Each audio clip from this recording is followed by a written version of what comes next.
He had grown used to the silence of the apartment in a way that only long-term solitude could teach, not the kind of silence that merely meant the absence of sound, but the heavy, saturated stillness that seemed to settle into the corners of each room, clinging to the walls like humidity that never quite dissipated, a presence that became a rhythm of its own. There were no unexpected noises, no late-night conversations bleeding through the walls, no music, no distant televisions humming behind neighboring doors, just the low murmur of pipes expanding with temperature, the occasional creak of tired floorboards under his own weight, and the near-perpetual hush that made the space feel sealed off from time itself.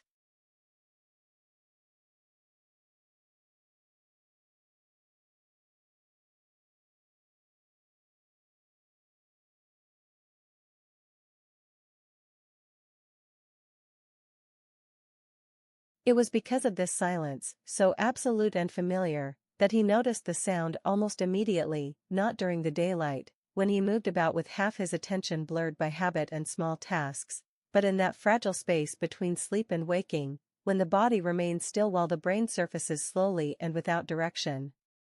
The first time it happened, he thought it was a dream. A soft, repetitive sound, not loud enough to alarm but sharp enough to register through the fog of sleep, a slow, wet scraping punctuated by short pauses and quiet rinses, the unmistakable rhythm of someone brushing their teeth.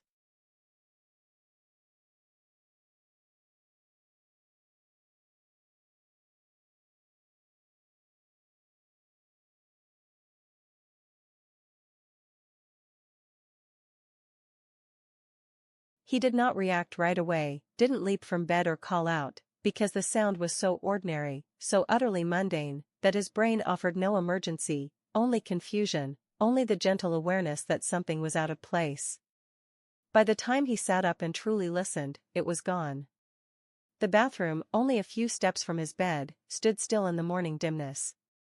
The sink was dry, the mirror cold to the touch, the toothbrush exactly where he had left it, and the air held no trace of steam or breath.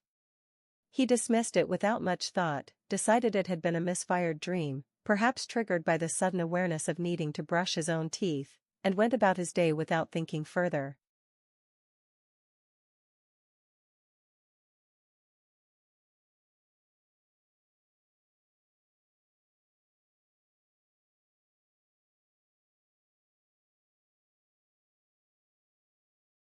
The second time, he was fully awake.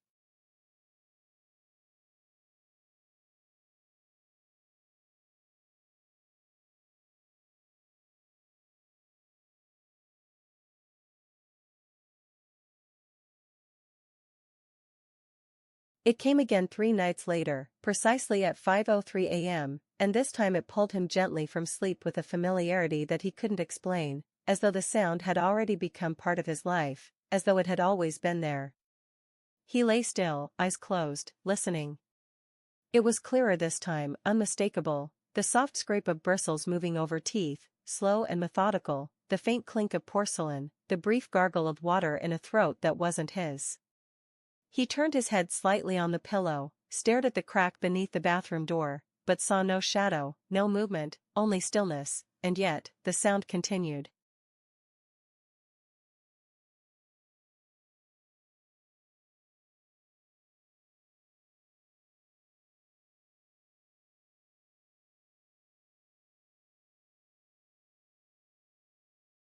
He got up quietly, not turning on the light, not making noise, and walked barefoot down the short hall. The door was ajar, not wide but just enough for sound to escape naturally, and when he placed his palm against the frame, the sound stopped. Not faded, stopped. He opened the door slowly. The bathroom was empty. His toothbrush was still in its glass by the mirror, untouched. There were no wet footprints, no beads of condensation on the glass, no towels disturbed or faucets dripping. Still, the silence that followed felt different than usual, not merely still, but deliberate, as if something had retreated at the exact moment of his arrival.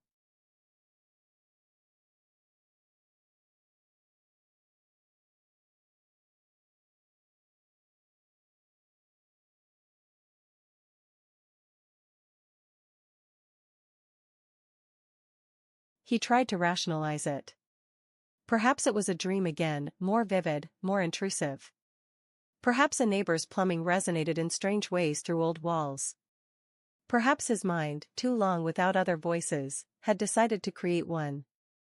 And yet, each night after that, at roughly the same time, the sound returned, never earlier, never later, always brushing, always in rhythm, always stopping the moment he moved toward the bathroom.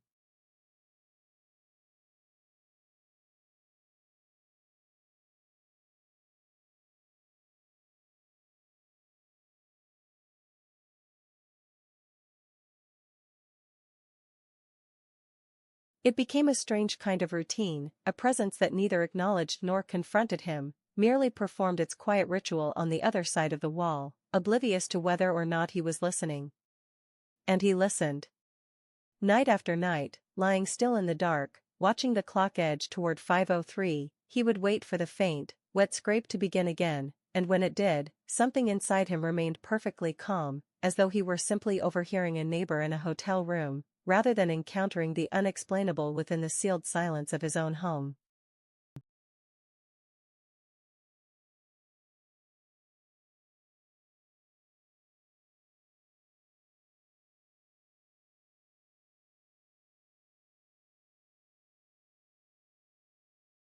Eventually, curiosity gave way to pattern. He stopped checking the bathroom, stopped trying to catch the sound in progress. The brushing continued, and he listened. Until the morning he woke up late, well after sunrise, and noticed the toothpaste tube lying beside the sink, uncapped, half-squeezed, a small streak of white across the rim of the basin, and he realized he hadn't used it in days.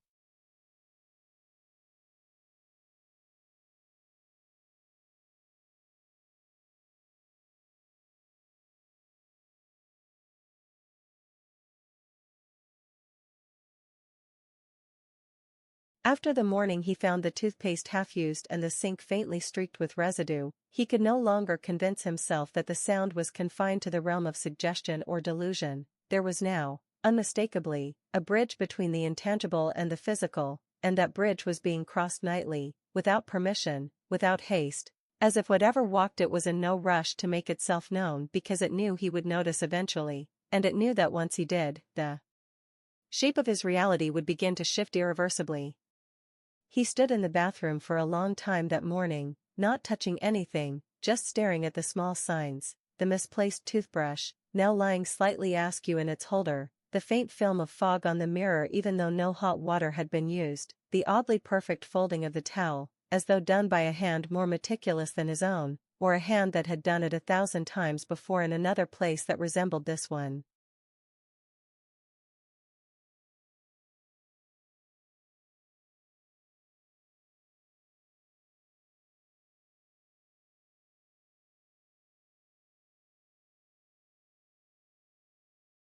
He began locking the bathroom door before bed, not because he thought it would stop anything, but because he needed some illusion of control, some gesture that said he had chosen the terms of his own space.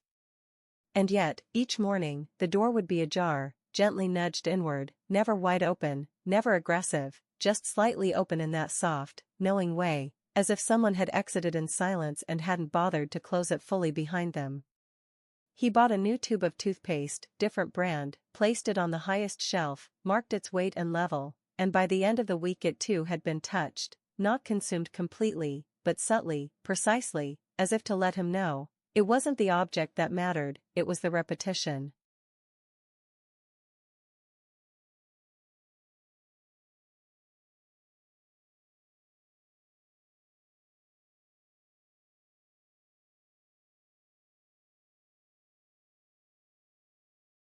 The sounds continued each night, and though he no longer needed to confirm them, he still found himself lying awake, listening, not with fear exactly, but with a strange reverence, a quiet anticipation laced with dread, because the brushing had taken on a rhythm that now mimicked his own, the same strokes, the same pause and rinse pattern, the same little scrape along the back molars that he always rushed through.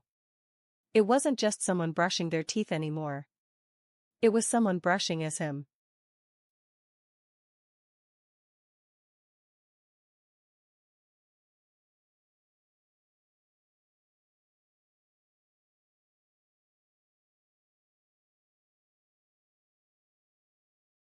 Then came the morning he found 2 toothbrushes in the glass.